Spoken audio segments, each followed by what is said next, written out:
Sizi bilmirəm, amma mən paxlavanı elə isti-isti, xüsusilə də qıraqlarını yeməyi daha çox sevirəm. Keçək milli şirniyyatlarımızdan olan paxlavanın hazırlanmasına.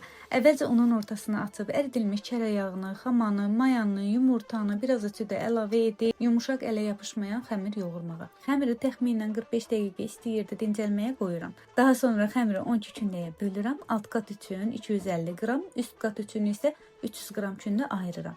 Digər kündələri isə təxminən 70 qram olur. Onları nazik açıb hər qatın arasına içlik səpirəm.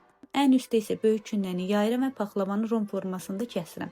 Üzərinə yumurta sarısını duru yağla qarışdırıb çəkirəm ki, bişəndə daha parlaq olsun. Paxlavanı 150-170 dərəcədə bişirirəm. Təxminən 15-20 dəqiqədən sonra çıxarıb aralarına ərinmiş çərə yağı tökürəm və yenidən sobaya qoyuram. Paxlava tam qızarıb hazır olanda üzərinə şərbəti əlavə edirəm.